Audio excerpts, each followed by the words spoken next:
प्यारे बच्चों, सुप्रभात। हमने संधि के तीनों भेद कर लिए, जो आपको मैंने पूरा अच्छी तरह से समझाने का प्रयास किया। आपको समझ में भी आया होगा। कुछ शुद्ध अशुद्ध के बारे में भी आपको विस्तृत जानकारी देने का प्रयास किया। त्रुटि सुधार, वर्तनी सुधार के लिए आपको समझ में आया होगा। अब मैं आपको प्रत्यय करवाता हूँ, जो कि जरूरी होता है, और उसके प्रतियोगी परीक्षा में प्रश्न कैसे पूछे जाते हैं ये समझाने का प्रयास कर रहा हूँ। प्रत्यय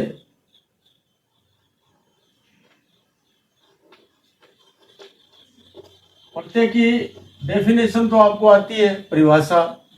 जो शब्दांश शब्द के पीछे जुड़कर अर्थ में परिवर्तन ला देता है, प्रत्यय कहलाता है। अब प्रत्यय दो प्रकार के होते हैं, जो आपको पता है। नहीं है तो मैं बता देता हूँ। प्रत्यय दो प्रकार के होते हैं। ये देखो, ज्यादातर बच्चों को समस्या होती है, बोर्ड परीक्षाओं में, प्रतियोगी परीक्षाओं में पूछा जाता है, परिभाषा देकर पूछा जाता है, बच्चों का अशुद्ध हो जाता है। तो मैं आपको समझाने का प्रयास कर रहा हूँ। प्रत्यय दो प्रकार के होता है। एक होता है कृदंत, कृदंत। एक होता है तदित, तदित। ये तो प्रत्यय को समझाने का प्रयास कर रहा हूं। कृदंत में क्या होता है? कृदंत का मतलब होता है धातु और क्रिया। धातु को ही क्या कहते हैं? धातु को क्रिया भी कहते हैं। क्या कहते हैं? क्रिया। क्रिया के अंत में जुड़ता है ना, जो शब्दांश क्रिया के पीछे जुड़कर अर्थ में परिवर्तन ला देता है, वो कृदंत प्रत्यय कहलाता है। जैसे पठ, ये क्रिया है। लेख, ये लिख, ये क्रिया है।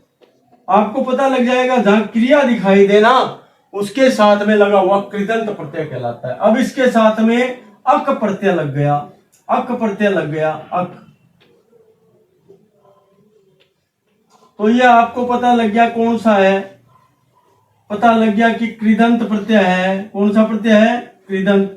अब इससे नया शब्द क्या बना आपको पता लग गया। पठ प्लस अक से बन गया पाठक।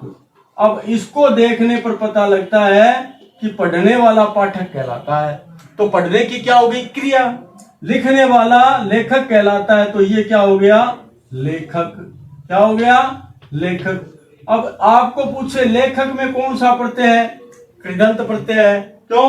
क्योंकि लिखना क्रिया है, पढ़ना भी क्रिया है।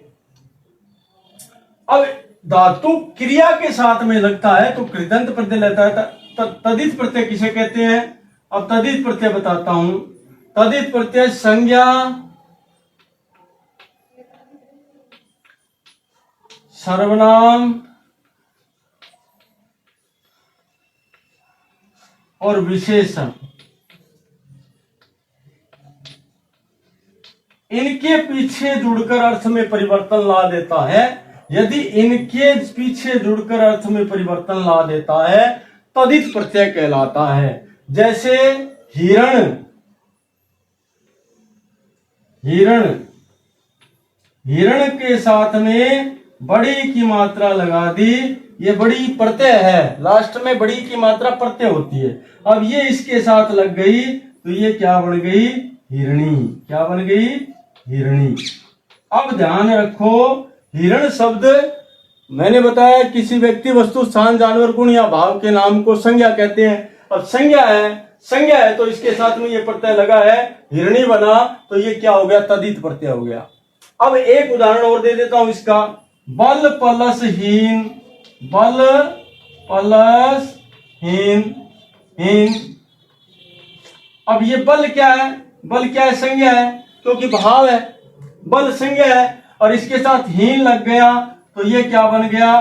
बलहीन। तो ये ध्यान रखना कि क्रिया के पीछे जुड़ता है वो कृदंत प्रत्यय कहलाता है। संज्ञा, सर्वनाम, विशेषण के पीछे जुड़ता है, अर्थ में परिवर्तन ला देता है, वो तदित प्रत्यय कहलाता है। ये तो मैंने आपको प्रत्यय समझा, प्रत्यय की विशेष छोटी सी जानकारी देने का प्रयास किया है। अब प्रतियोगी परीक्षा में जो पूछे जाते हैं उनमें त्रुटियां जो होती है आपसे, आप उसे पहचानने में त्रुटि करते हो, वो मैं आपको समझाने का प्रयास करूंगा। इधर देखो।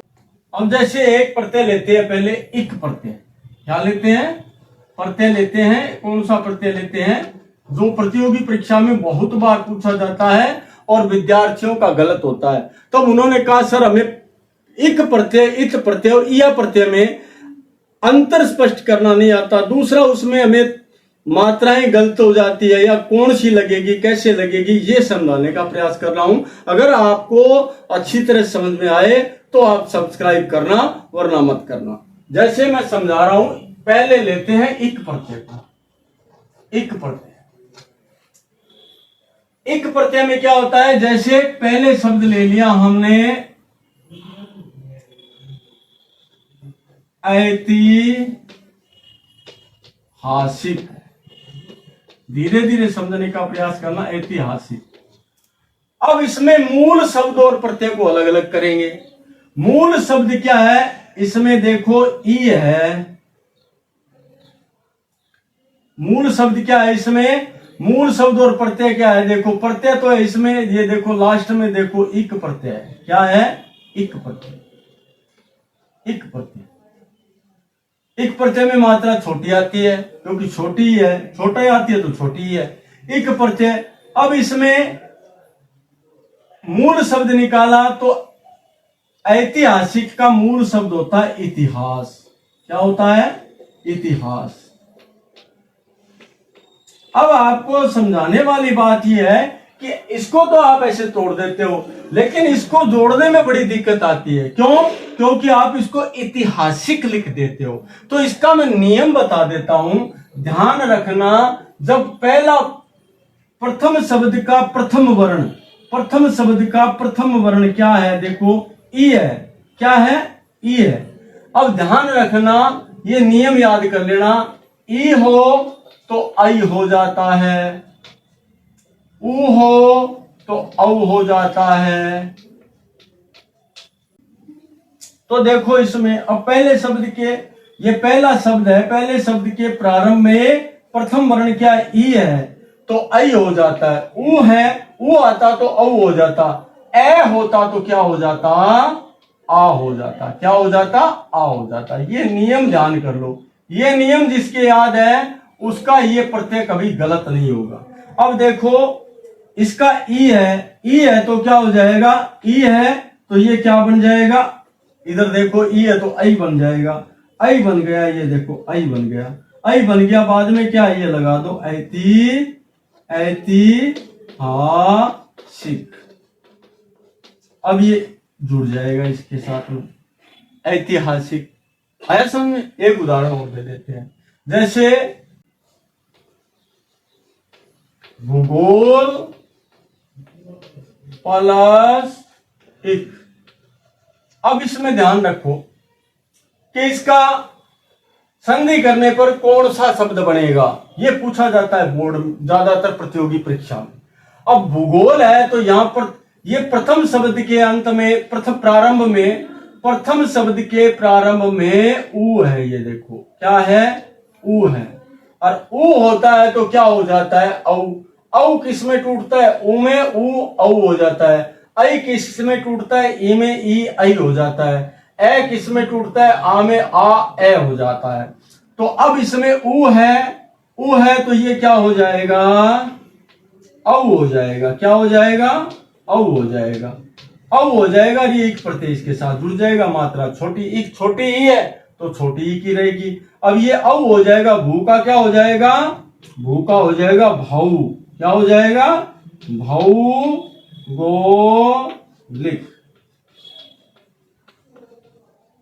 अब आप इसे क्या लिखोगे, भौगोलिक। अब औ है तो इसको आप मूल शब्द और प्रत्यय को अलग करोगे तो ये हो जाएगा भूगोल प्लस इक। ये ज्यादातर बच्चों को प्रतियोगी परीक्षा में पूछे जाते हैं और बच्चों का गलत होता है। इसलिए बच्चों ने मुझे कहा सर हमें प्रत्यय के बारे में बताओ, तो इसलिए मैंने आज यही टॉपिक ले लिया, क्योंकि बच्चे मुझसे पूछने आए थे, सीखने आए थे और मैं घर पे सिखाता हूं। तो उन्होंने कहा तो मैंने इसको सोचा सभी के लिए सार्वजनिक रूप से समझाऊं तो बच्चों को ज्यादा से ज्यादा सीखने को मिलेगा। अब ए का नियम और देता हूं, देखो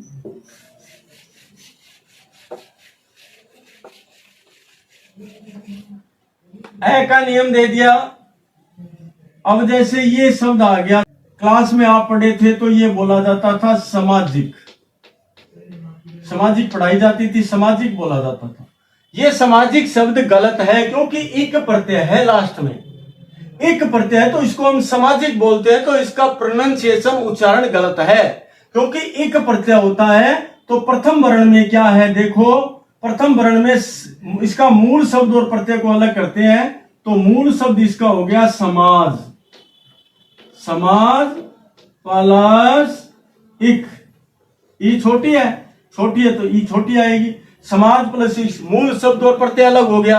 अब इसमें गलती क्या पता लगाने के लिए प्रथम शब्द का प्रथम वर्ण देखो, ये प्रथम वर्ण देखो, प्रथम वर्ण क्या है, ए है तो मैंने क्या बताया, ए है तो आ हो जाता है, तो ए का क्या बन गया, आ क्यों हो जाता है, इक प्रत्यय जुड़ेगा तो आ हो जाता है, आ हो गया, आ हो गया तो ये क्या बन गया, से का क्या बन गया, सामाजिक, सामाजिक। ये अब ये नियम याद रखना, ये नियम आपको याद है तो आप आसानी से कर दोगे।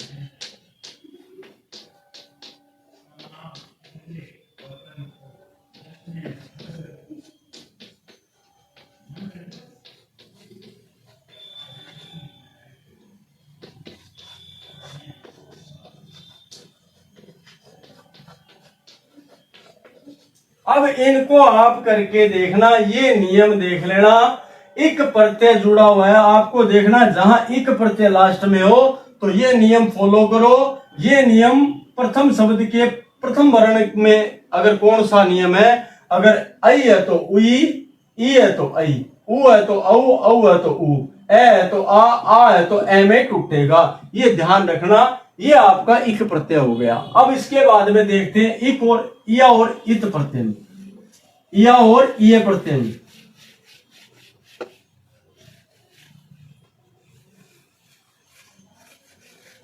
जो कि प्रतियोगी परीक्षा में बार बार पूछा जाता है और बच्चों से गलतियां भी होती है, और उस गलतियों का कारण है वो आपको समझाने का प्रयास कर रहा हूं कि किस कारण आपकी ये गलतियां होती है। जैसे जितनी भी मिठाई की दुकान होती है, दवाई की दुकान होती है, उस पर कई बार शब्द लिखे होते हैं, आप ये सीखोगे तो आप उसको शुद्ध करके बता सकते हो कि यह शुद्ध है या शुद्ध है। जैसे आपको लिखा, जैसे आप ध्यान रखना, एक होता है इत प्रत्यय और एक होता है इत प्रत्यय, एक होता है इया प्रत्यय, एक होता है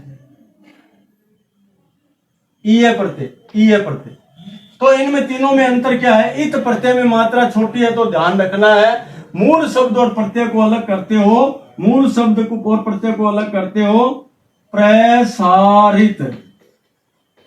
अब इसमें मात्रा छोटी है, ये देखो, बड़ी है तो अशुद्ध है, छोटी है तो इसको हो जाएगा प्रसार प्लस इत, ई छोटी आएगी, बड़ी नहीं आएगी, प्रसार प्लस इत। अब इसमें इत प्रत्यय आप आसानी से बता सकते हो। अब इसके बाद में लेते हैं बचा हुआ इया और इये प्रत्यय में अंतर। ये महत्वपूर्ण है, ज्यादातर प्रतियोगी परीक्षा में इनको पूछा जाता है। इत प्रत्यय तो मैंने आपको समझा दिया, उसमें कोई कठिनाई भी नहीं है, सामान्य शब्द है, आप मूल शब्द और प्रत्यय को अलग कर सकते हो, कोई दिक्कत नहीं आएगी, ठीक है। लेकिन इनमें समस्या आती है, तो ये ध्यान रखना है इया प्रत्यय और इये प्रत्यय में अंतर क्या है। जैसे इये प्रत्यय की मात्रा बड़ी है, इया प्रत्यय की मात्रा छोटी है। आपको क्या पूछा जाता है, मिठाई, मिठाई इस शब्द में, इस शब्द का बहुवचन बनाओ, तो आप बहुवचन पूछा जाता है, मिठाई का बहुवचन है, तो आप क्या करते हो, ध्यान रखना, मिठाई का बहुवचन होता है मिठाइयां। क्या होता है, मिठाइयां। इया प्रत्यय में ई छोटी है, ये देख लो, तो बड़ी मात्रा होती है वो छोटी हो जाती है, ये ध्यान रखना है। इया प्रत्यय जहां होगा ना, इया प्रत्यय में लास्ट की बड़ी की मात्रा है, ये प्रत्यय है, ये बड़ी की है तो ये छोटी में परिवर्तित हो जाएगी। जैसे दवाई, दवाई का बहुवचन बढ़ाएंगे हम तो प्रत्यय लग जाएगा, इसके कौन सा, इया प्रत्यय लग जाएगा, तो ये क्या बन जाएगा, देवा इया, इया में ई छोटी हो जाएगी। ये देखो आगे समझ में। अब ज्यादातर दवाइयों की दुकान पर ये बड़ी लिखी रहती है, यहाँ इया प्रत्यय के साथ बड़ी लिखे तो ये अशुद्ध है। मिठाइया में बड़ी लग गई तो ये अशुद्ध हो गया। अब आपको ध्यान रखना, इया प्रत्यय में या पे बल लग रहा है, ई छोटी है, ई पे बल नहीं लग रहा। जहां बलाघात होता है उससे पूर्व की मात्रा मैंने पहले भी बताया था, जहां दीर्घ होता है उससे पहले की मात्रा हस्व हो जाती है, तो यहाँ इया बोला जाता है, न कि इसे इया बोला जाता है। अब ये प्रत्यय में क्या अंतर है, जैसे एक शब्द ले लिया भारत, भारतीय, अब इसमें देख लो मात्रा क्या है, बड़ी है। अब बड़ी मात्रा है ना, तो इसको मूल शब्द और प्रत्यय को अलग करेंगे तो क्या हो जाएगा, भारत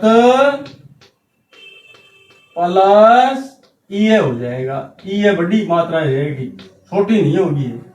भारतीय, पठनीय, वंदनीय, लेखनीय, ये शब्द में क्या है, ये प्रत्यय, ई पे बल लग रहा है, तो इसमें मूल शब्द और ई बड़ी आएगी। मूल शब्द भारत हो गया, बड़ी की मात्रा आएगी। अब वंदनीय आ गया, वंदन, वंदनीय, वंदनीय में क्या हो जाएगा, वंदना, वंदन प्लस बड़ी की मात्रा है तो बड़ी रहेगी, ई बड़ी और ये वंदनीय। अब ये जुड़ेंगे तो बड़ी की बड़ी रह जाएगी, ये वंदनीय। ये ध्यान रखना है, ये दोनों में अंतर है। इया प्रत्यय में मात्रा बड़ी होती है तो छोटी हो जाती है, और ये प्रत्यय में हमेशा जहां बल लगता है वहां मात्रा बड़ी ही रहती है। ये इया और ये प्रत्यय में भेद है, और प्रतियोगी परीक्षा में इनमें से जरूर एक क्वेश्चन आता है, चाहे आरएस में ले लो, एलडीसी में ले लो, चतुर्थ श्रेणी कर्मचारी में भी आए थे। ये सभी जानकारी आपको होना जरूरी है कि प्रतियोगी परीक्षा में ऐसे प्रश्न पूछे जाते हैं जो आप देखते ही आसानी से सरल कर दोगे। ठीक है, अब रजाई ले लो, रजाई शब्द है, रजाइयां, ये क्या है, रजाई, रजाई है, तो आप क्या करते हो, ई की बड़ी की मात्रा बड़ी है, ई की मात्रा बड़ी है, बड़ी है तो ये बहुवचन बढ़ेगा, तो ये क्या हो जाएगा, इया प्रत्यय, रजाइयां, इया प्रत्यय हो गया, इया प्रत्यय हो गया, तो यहाँ ई छोटी हो जाएगी, यहाँ प्रत्यय आ गया, यहाँ प्रत्यय आ गया। अब मैंने प्रतियोगी परीक्षा में जो प्रत्यय पूछे जाते हैं वो ही समझाए, सारे प्रत्यय नहीं करवाए, क्योंकि सारे प्रत्यय तो लास्ट में जुड़ते हैं। जो शब्दांश शब्द के पीछे जुड़ता है प्रत्यय कहलाता है। अब क्रिया के साथ जुड़ता है वो कृदंत प्रत्यय, और संज्ञा सर्वनाम विशेषण के पीछे जुड़ता है वो तद्धित प्रत्यय कहलाता है। ये तो आपको जानकारी है। हाँ, आपको ये पूछ सकते हैं क्रिया व धातु के पीछे जुड़ने वाले प्रत्यय खालिस्तान कहलाते हैं, एवं सद में उत्तर होगा। तो क्रिया शब्द हो गया, धातु आ गया, वहां आपको कृदंत, एवं सद में से कृदंत को भरना है। और फिर लिख दिया, दूसरा प्रश्न दे दिया, संज्ञा सर्वनाम विशेषण के पीछे जुड़कर अर्थ परिवर्तन कर देता है, खालिस्तान प्रत्यय कहलाता है। तो वहां खालिस्तान में क्या आएगा, क्योंकि क्रिया नहीं है तो कृदंत नहीं है, धातु नहीं है तो कृदंत नहीं है। अब बचा क्या है, तद्धित। तो आप चारों में से ऑप्शन में देखो तद्धित प्रत्यय कौन सा है, वो तद्धित वरतो। धन्यवाद बच्चों।